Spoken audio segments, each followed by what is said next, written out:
Hey, AP Gov guys, Mr. Walls, we're here. Hope everything's going well.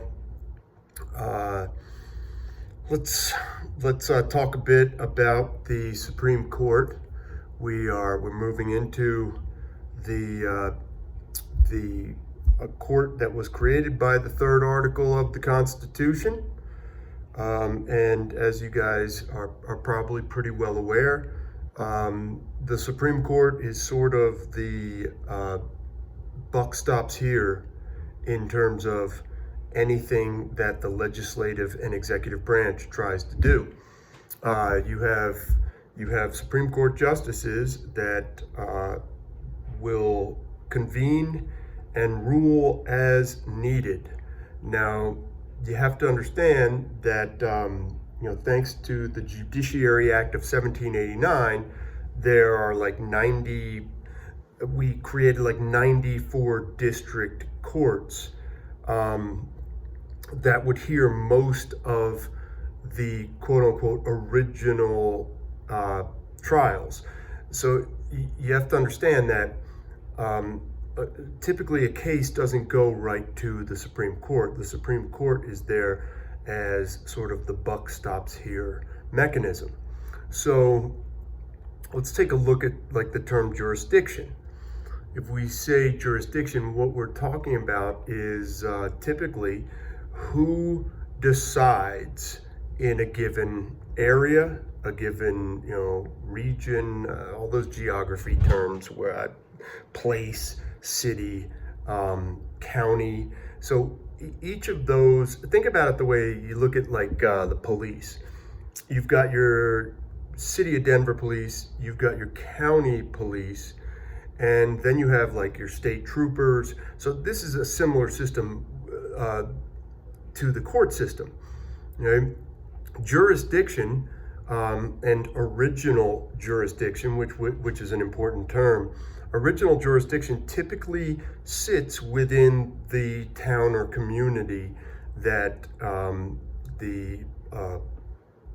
the crime or whatever it is takes place. Then after you have your original jurisdiction, you kind of move on to something called appellate jurisdiction. And this is what you're aware of the term appeals. Well, that's appellate jurisdiction. So you have courts within the states and the federal districts that will hear appeals. So let's say you're convicted. I was just watching Making a Murderer on Netflix. It's really good. So when you're looking at the making of a murderer, one of the things that we see is you are constantly hearing about the appeals process. And the appeals what they're probably trying to do, they're trying to bring the appeals up through the court system, out of the state of, I guess maybe it's Texas or Mississippi or one of those hillbilly states. Southeast Conference. But they're trying to get it out and up to the federal level where they can have the Supreme Court rule on constitutionality. So that's what appeals are. You are appealing a decision that you didn't feel was a good decision. So you have your original jurisdiction, which is going to be your town or your state, depends on what kind of a case this is. You have appellate jurisdiction, which is going to be your court of appeals. And then you have like one of the real interesting parts of the court system is the idea of concurrent jurisdiction. And this is where both the federal and the state entities, court entities, could feasibly hear the case. And so someone who has been accused of a crime, or someone, let's say in Colorado, is accused of a crime in Mississippi, then if the person from Mississippi is suing the state of Colorado, or suing the person in Colorado, that could feasibly end up in a case of concurrent jurisdiction, and both the feds and the states might have a say as to who gets to try that case. But you always have to remember that the federal government always is the supreme court in the land, so they will eventually make that decision. But you will often see the Supreme Court delegate things that are concurrent to the various states.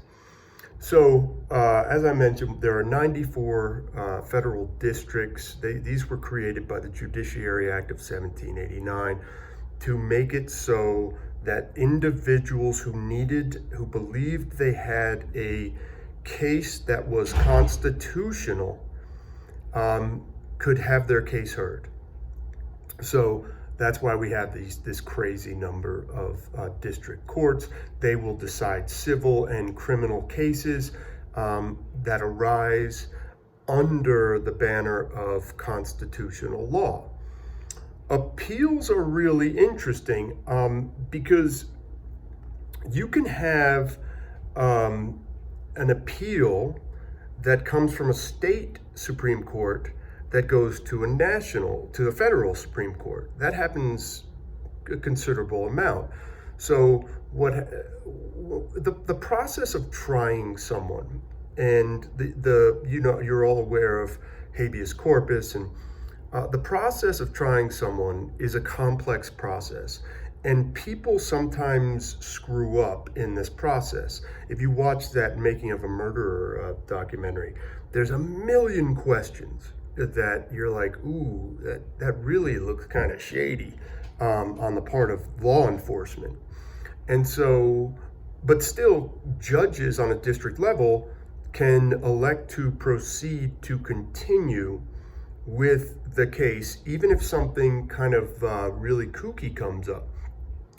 And so if a state Supreme Court says, hey, look, we're going to let this evidence remain, well, then you will probably see the appeals process try to get it from the state to the federal level. The appeals process is one of those things that people get very frustrated by because certainly with questions of the death penalty, with guaranteed, I think, 2 appeals, they're very costly, and people do get a little frustrated with the length of time that the appeals process can take. But look, in America, you are innocent until proven guilty. So that's sort of the modus operandi of the federal government. All right, let's talk about some of the issues that the Supreme Court faces in terms of selecting members. Okay, this is a remarkably high-profile court, and they're going to be ruling on things of quote-unquote constitutionality. Okay, this is pretty important. This is a primary part of our checks and balance system. This is this is Article 3 of the Constitution creating this Supreme Court. And as you know, a Supreme Court justice is appointed for life. Now, they can be impeached, but they are, for the most part, appointed for life. So there are a lot of questions when someone decides that they're going to retire from the Supreme Court. Typically, one of the most important elements of that will be party affiliation. Okay? So let's use Ruth Bader Ginsburg. She's a moderate Democrat, and she has like 3 different types of cancer that she is kicking the ass of. She's doing very, very well, very strong woman. And so if you take someone like Ruth RBG, there is not a chance in hell she is going to retire from the Supreme Court while Donald Trump is in power, because Donald Trump is a Republican, she is a Democrat, and she does not want, based on how it's perceived party affiliation, like when you saw the Justice Kavanaugh process, you have an individual who is a very conservative individual, and the president and the Senate get to appoint the the next Supreme Court justice. So you typically, if you are a Democrat and you're in a situation like Trump is in, or like RBG is in, you're staying put until they have to wheel you out, hoping that a Democrat takes over. I was a little confused by the fact that she didn't retire when Obama was president, but she's in it to win it. The other thing, one of the things that's not even really party related, it's sort of judicial philosophy is very important to Supreme Court justices, in that how you can be a pretty liberal person, but a really strict constitutionalist. So we try to keep an eye on, hey, what is the how liberal an interpretation or conservative an interpretation of the Constitution do they have? And that doesn't always mean liberal Democrat or conservative Republican. That very often can mean very loose interpretation of the Constitution or a very tight and stringent interpretation of the Constitution. There have been liberal Supreme Court justices that were hard-line, strict constitutionalists. Okay, race and gender, religion, where you're from are also components of how a president selects a Supreme Court justice. It's a lifetime position, and we want diversity as best as possible on the Supreme Court, so that when issues come up, you got to understand. So you've got all these issues that come up, and these things can be anything from a hot button topic like abortion to the state of Michigan, or the University of Michigan, being sued for affirmative action. So you have this broad scope of things that come up. So certainly the question of the separation of church and state is very important. There are regional issues that are really important. The South has very different issues that arise versus the Northeast or Pacific Northwest. So we try to keep, the goal is to try and keep the Supreme Court representative on the level of race, gender, religion, and region. We want to keep it relatively diverse. This enables every case that's heard, it enables us for every single case that's heard to have insight from a multitude of perspectives, which is quintessential to the checks and balance system holding up. Probably first and foremost, in terms of selecting a Supreme Court justice, is going to be the question of their judicial experience. You're going to look at the cases they've ruled on, and you're going to say, okay, this, everything we kind of talked about other than race, gender, religion, and region, but things like party affiliation, things like judicial philosophy, that is all represented in the judicial experience of the nominee.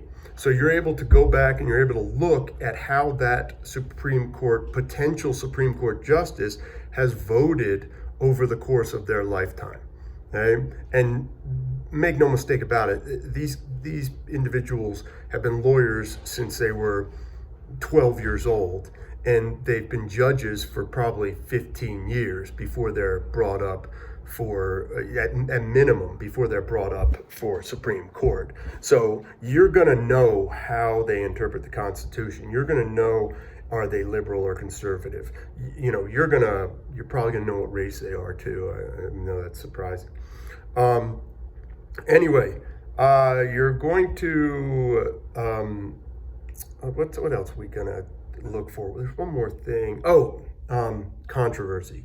Acceptability. This was the problem with Trump nominating Kavanaugh, I thought. I felt like he just had a little too much baggage. I love that he went to Georgetown Prep, Jesuit school. But he had a lot of baggage. He was there were just a lot of accusations and stuff like that. So that was a tricky nomination. But I mean, when you have a Senate, this is huge. If you have a Senate that can that has 2/3 majority, you're good. You appoint anybody you want. You know, you could appoint me if you want. That'd probably be a pretty good call. But in that Senate process, it's important to note that any candidate is going to be pretty well vetted by his constituency base before a president nominates them. You know, you're gonna go through the ringer with this. If you want to, you know, look at Kavanaugh, those hearings. I mean, those were pretty harsh hearings. I remember the Clarence Thomas hearings, which Joe Biden was a part of, when he was accused of harassing Anita Hill. This is a really strict process because the stakes are so high, because this is the organization that determines the constitutionality of laws. Okay? So real quick, Judiciary Act of 1789 creates 94 districts. Okay? These are going to hear 80% of the court cases. You have three different jurisdictions. You have original jurisdiction, which is going to be, you know, could be state. You know, it's just the first people to hear a case. Appellate jurisdiction, which is the appeals process, and you can have concurrent jurisdiction, which is both federal and state jurisdiction, and then the case is made. Sorry, you might hear little Butters in the background. What you up to, Butters? Nothing. I just printed it.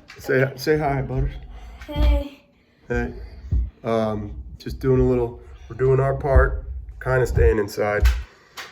Other things, Article 3 of the Constitution creates, it could get out of, Article 3 of the Constitution is what creates the Supreme Court for the checks and balance purposes. And let's see, there are legislative courts because we have territories, and there are military courts. So if you commit a crime on a military base, you're typically JAG. Is it JAG? Yeah. I forget what the term is, but I do remember there was a pretty solid CBS television show called JAG about military court system. And of course you have the Tom Cruise, Jack Nicholson, You Can't Handle the Truth, which is about the military courts. Military courts are, it's a different ball game. Similar rules, but a different ball game. Okay, the American Bar Association, anybody who's going to be a Supreme Court justice has to be sanctioned by the American Bar Association. So here's what's going to happen. This is your homework tonight. Watch this tape. I'm then going to put about 15 court cases on canvas for you to look into. And these are cases that are massive rulings by the Supreme Court.